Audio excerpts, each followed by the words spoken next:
बिस्मिल्लाहिर्रहमानिर्रहीम। अस्सलाम वालेकुम। Welcome to Harvard academy. Land revenue act 1967 और इसका चैप्टर हमारा चल रहा है 6 और इसमें report of acquisition of rights के हवाले से बात कर रहे हैं।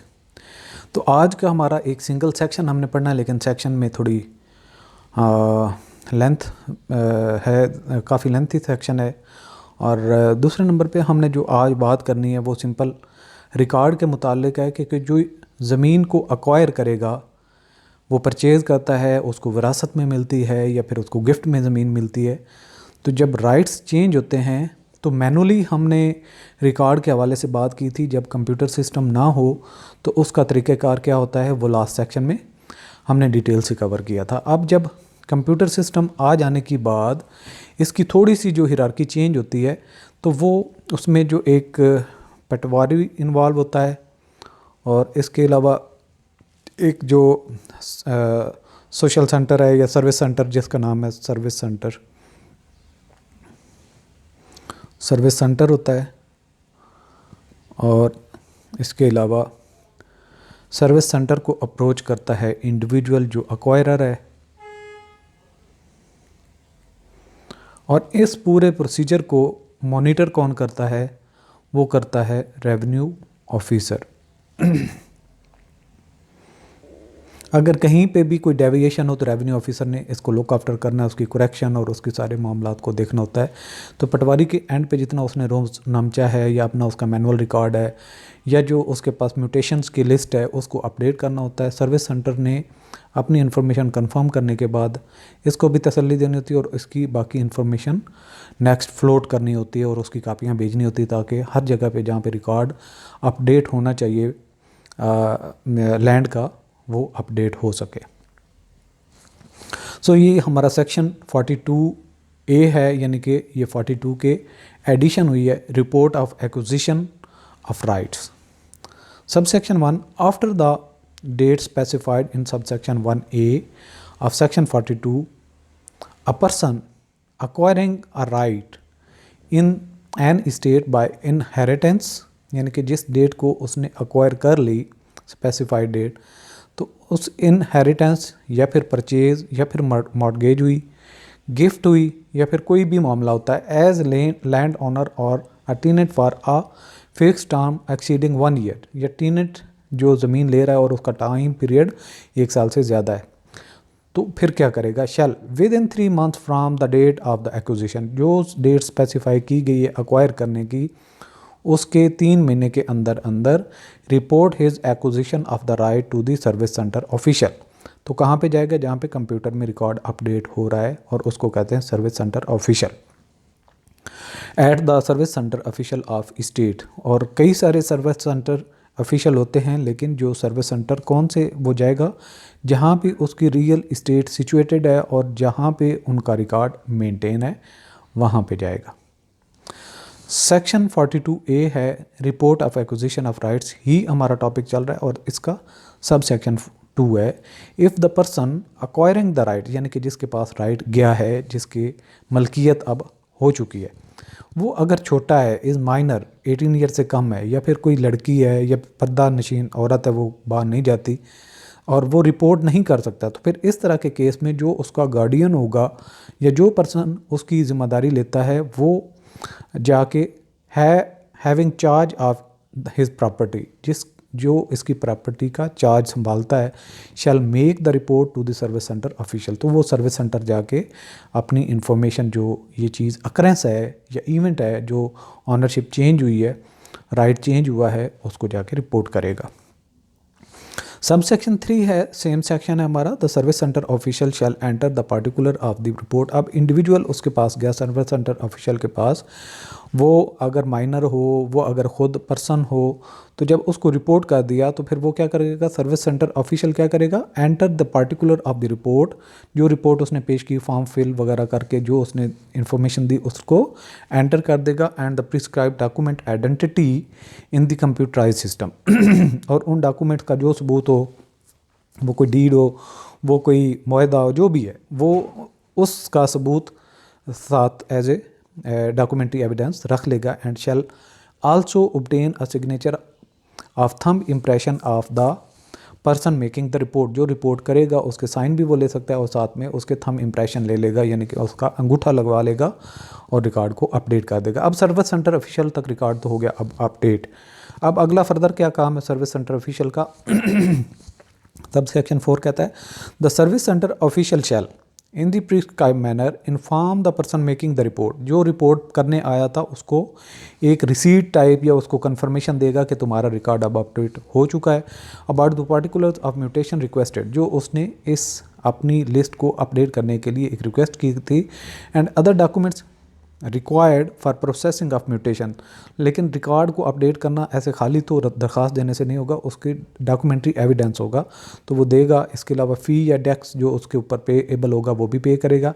एनी अदर प्रिस्क्राइब्ड रिक्वायरमेंट, जो भी उसकी रिक्वायरमेंट होंगी वो पूरी करने के बाद, and the date on which the parties shall appear in the service centre, और फिर वो बताएंगे कि किस डेट को वो सर्विस सेंटर के सामने पेश हो सकते हैं और वो अपने गवाहियाँ और सारे सबूत पेश करेंगे, जिसकी बेसिस पे ये कंफर्म हो जाएगा कि ये प्रॉपर्टी की राइट्स अब चेंज हो चुके हैं।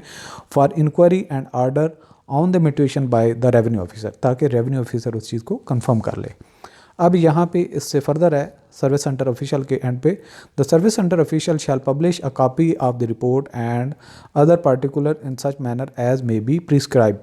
तो जब वो सारा रिकॉर्ड अपडेट करने के बाद जो जो उसकी कापीज़ होंगी, उसकी इंस्ट्रक्शन दी गई हैं, उसने पटवारी को भेजनी है। इसके अलावा जो रीजनल या उस इलाके की जो एडमिनिस्ट्रेशन है उसको एक एक कापी भेजेगा, ताकि रिकॉर्ड अपडेट हो जाएगा। सब सेक्शन 6 है on the date specified by the service centre official, जो उन्होंने डेट मुतय्यन की थी कि इस डेट को हम आ जाएंगे और सारा रेवेन्यू ऑफिसर के सामने पेश होकर म्यूटेशन लिस्ट को अपडेट कर दिया जाएगा। तो सर्विस सेंटर ऑफिशियल की जो स्पेसिफाइड डेट होगी, the revenue officer shell in the prescribed manner hold inquiry into the correctness of the entries in the report and make such order as he thinks fit with respect to any entry in the computerized periodical record relating to the right acquired। तो इस हवाले से वो जब ज़मीन बेचने वाला, gift करने वाला जो भी होगा वो सामने आके उसको बयान दे देगा, रेवेन्यू ऑफिसर उसके अकॉर्डिंग अपना रिकॉर्ड अपडेट करने के लिए ऑर्डर दे देगा सर्विस सेंटर ऑफिशियल के ज़रिए से कि जी ये रिकॉर्ड अब अपडेट जो हो गया है ये ठीक है, उसमें कोई मसला नहीं है, यानी कि उसकी कंफर्मेशन हो जाएगी। इसके बाद सब सेक्शन 7 है the revenue officer shall hold such inquiry in the immediate presence of the person who right has been acquired, जिसने whose right has been acquired उसकी मौजूदगी में रेवेन्यू ऑफिसर इंक्वायरी कर सकता है, unless the person whose right has been acquired is a legal person. अगर कोई legal person हो जाए, यानी कि एक रियल पर्सन कौन होता है, जिस तरह मैं आप ये इंसान है, अगर कोई कंपनी के नाम पे जा रहा हो तो वो लीगल पर्सन हो जाता है, वो रियल पर्सन नहीं होता। तो उसमें उनका रिप्रेजेंटेटिव अपीयर होना चाहिए। और unable to personally to attend the inquiry because of his prescribed circumstances, या फिर एक रियल इंसान है उसको आना चाहिए था लेकिन वो इस वजह से नहीं आ सकता, वो बीमार है, वो किसी मुल्क से बाहर है या किसी और मामलात में मजबूरी की वजह से नहीं आ सकता। और if the rights has been acquired through inheritance, और अगर इनहेरिटेंस के ज़रिए, विरासत के ज़रिए हो गए, तो जो रजिस्टर्ड डीड होगा या फिर or any order of the court or any other competent authority जो ऑर्डर करेगी उसके मुताबिक उस ऑर्डर को वो ओबे करेगा।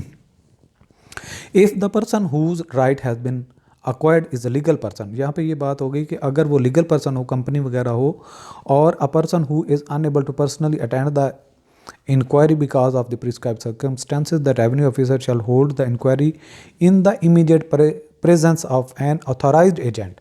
तो अगर रियल पर्सन हो या लीगल पर्सन हो तो ऑथराइज्ड एजेंट के ज़रिए से वो इंक्वायरी रेवेन्यू ऑफिसर कंडक्ट कर सकता है।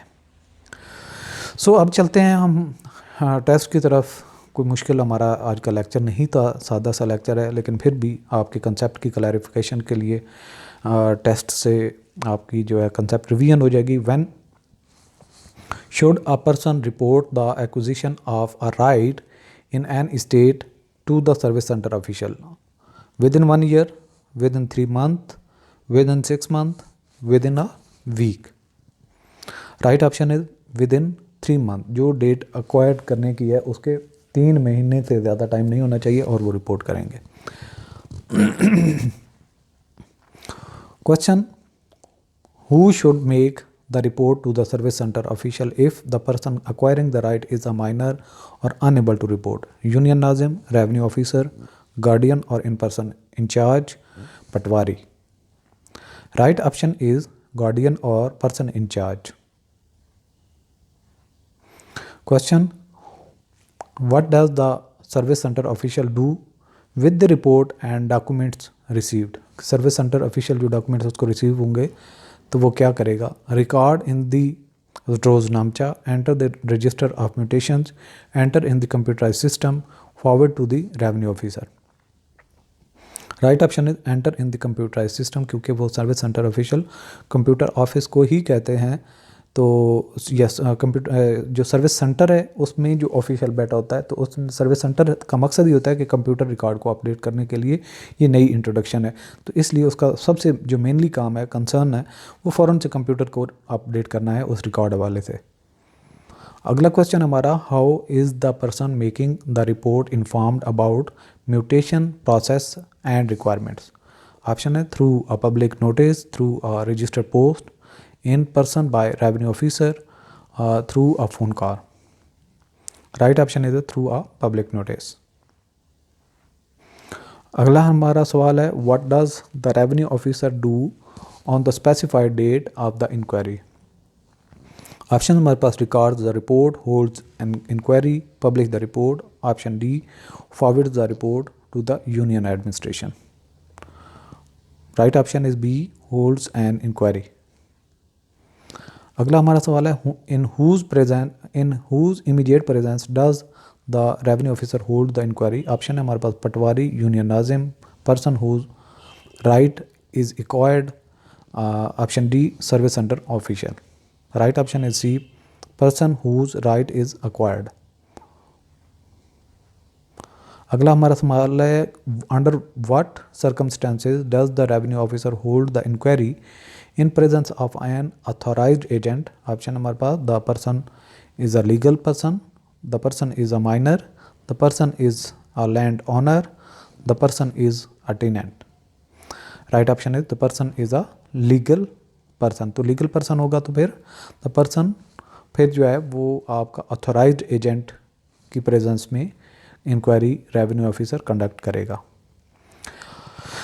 सो आज का सेशन यहाँ पे कंक्लूड करते हैं. आप हमारा कंप्लीट कोर्स हार्वर्ड एकेडमी की वेबसाइट्स पे जाके एनरोल हो सकते हैं और कंप्लीट तैयारी विद एमसीक्यूज़ और कंसेप्चुअल ग्रिप आराम से कर सकते हैं. Thanks for watching. अल्लाह हाफिज़.